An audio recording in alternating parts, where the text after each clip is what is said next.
भारत गौरव आचार्य श्री पुलक सागर जी गुरुदेव के प्रवचन और लेटेस्ट धार्मिक भजन व कार्यक्रम निशुल्क देखने व सुनने के लिए हमारे YouTube चैनल जीन शरण मीडिया को आज ही सब्सक्राइब करें और सबसे पहले देखने के लिए बेल आइकन पर क्लिक जरूर करें। सफल हो जाएगा। मान्यवर क्या करते, घूम घाम के आ गए, बैनर लगा दिया, चाय नाश्ता कर लिया, हो गया काम, हो गया समाज उद्धार। नहीं भाई, पढ़ाइए लिखाइए, जो बच्चे पढ़ लिख नहीं पा रहे उन पर सहायता करिए। आज एक सहेली मंडल ग्रुप आया ऊपर, मेरे से तो परिचित ही नहीं, उन्होंने कहा कि श्रीफल चढ़ाएंगे, लेकिन उन्होंने एक सच्ची श्रीफल कोई महत्वपूर्ण नहीं हुआ करता है।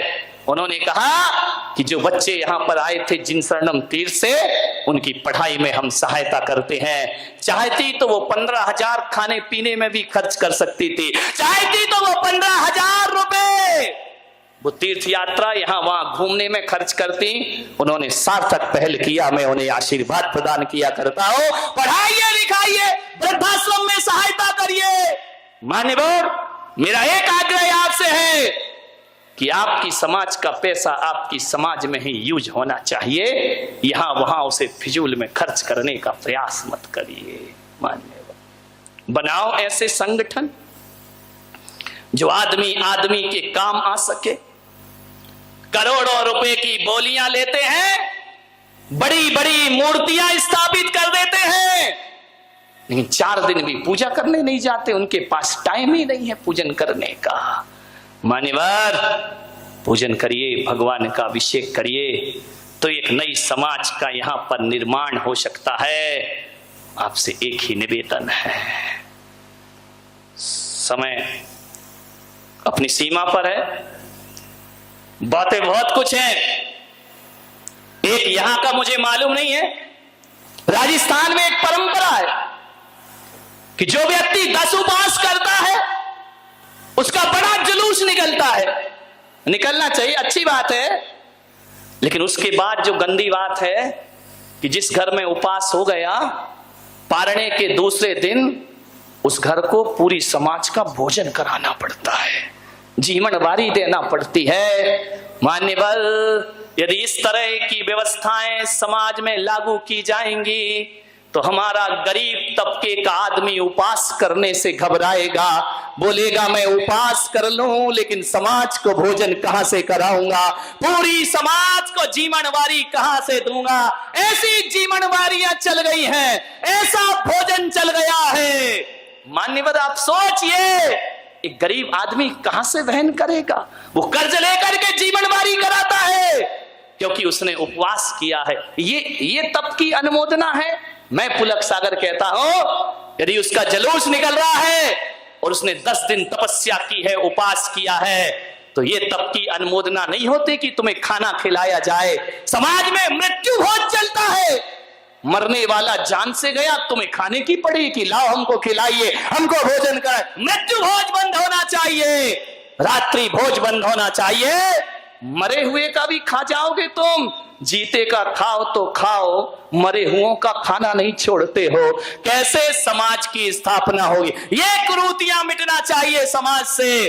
एक महिला ने उपवास किया राजस्थान में, उसने उपवास करने के बाद मेरे पास आई कि मैंने कुछ पैसा जोड़ रखा था, अब मैं उससे समाज की जीवनवारी करूंगी। मैंने कहा पागल हो गई है क्या? बोले मैं गरीब हूं, मेरे पास ज्यादा कुछ नहीं है, लेकिन उपवास की भी भावना मेरे अंदर थी। मान्यवर, ये परंपराएं बंद करिए।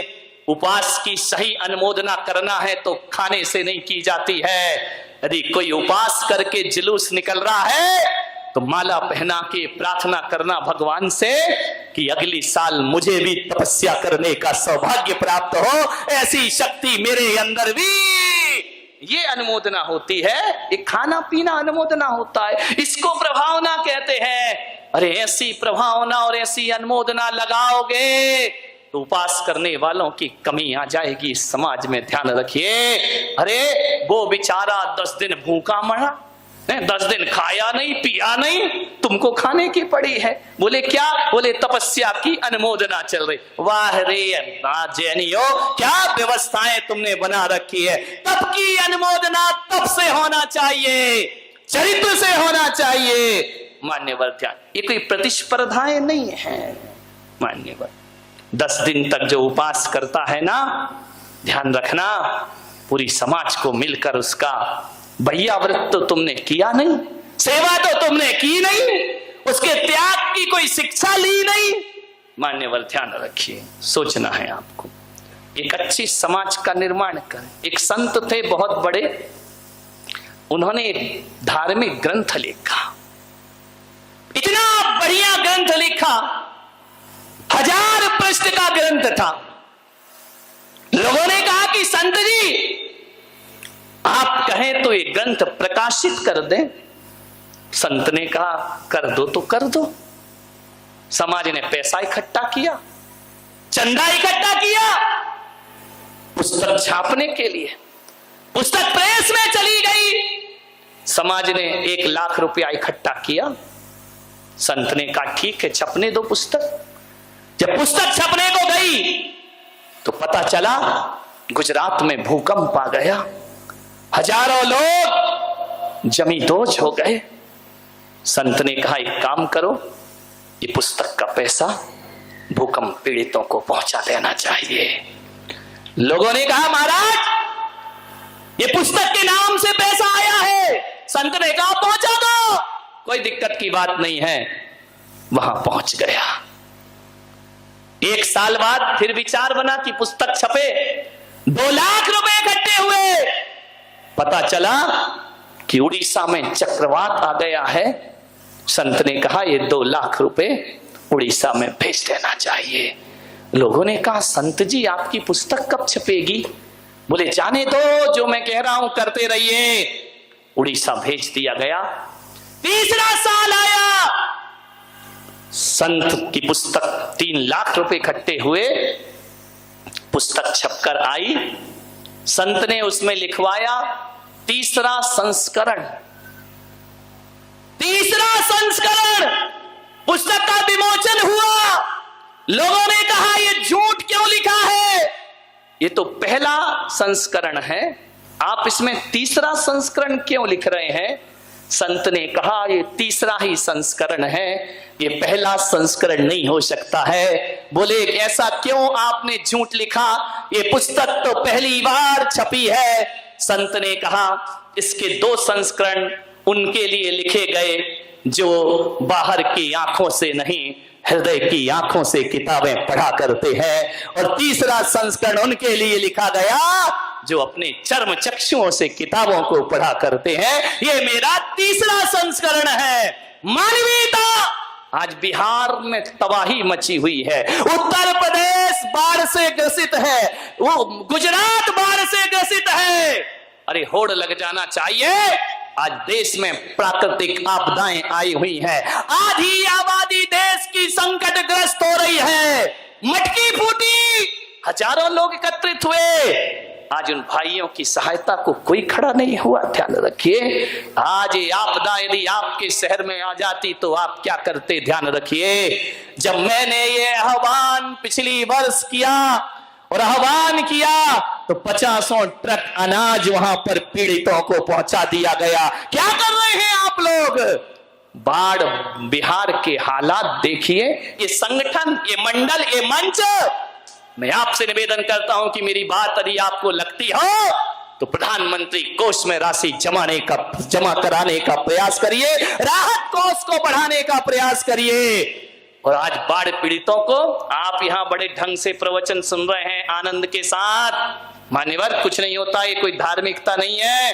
धार्मिकता तो वह है कि जहां दो गिलास के लिए दाने दाने को आदमी तरस रहा हो, वहां पर बारामती से अनाज जाना चाहिए, बारामती से कपड़े जाना चाहिए, भोजन जाना चाहिए।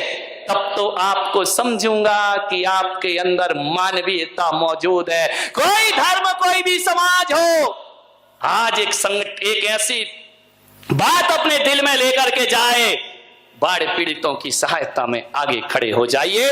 आधी आबादी बर्बाद हो रही है इस देश की मेरे भाई। आधे लोग प्राकृतिक आपदा के रोज अखबारों में पढ़ते हो, चाय की चुस्कियां लेते जाते हो, पढ़ते जाते हो, बिहार में बाढ़ आ रही, इतने लोग मर गए। तुम्हारे हाथ नहीं कांपते हैं कि जिनके घर उजड़ गए उन पर क्या बीत रही होगी, जिनके लिए 4 दीवार और एक छत भी आज नहीं बची है, जिनके रिश्ते खत्म हो गए, जिनका परिवार खत्म हो गया है। मान्यवर, क्या उनके लिए कुछ नहीं? यही जिए और जीने तो है, यही धार्मिक चेतना है हमारे अंदर। नहीं मेरे भाई, दर्द समझो एक दूसरे का, पीड़ा समझो एक दूसरे की। यदि आपने एक दर्द समझ लिया तो समझना चातुर्मास सफल हो गया, वरना ताली बजा के चले गए, हम भी चले जाएंगे अपने काम से, तुम भी चले जाओगे अपने काम से। बाढ़ पीड़ितों के लिए कुछ करे समाज, जैन समाज ही अकेला नहीं, कुछ 4-5 लोग तैयार हो जाओ, हिंदू हो, जैन हो, मुसलमान हो, वैष्णव हो, सब संगठनों को एकत्रित करो और बाढ़ पीड़ितों के लिए जरूर कुछ ना कुछ सहायता यहां से पहुंचाने का प्रयास करिए, तो आप एक आदर्श देश के आदर्श नागरिक बनने का सबूत प्रमाण प्रस्तुत करेंगे।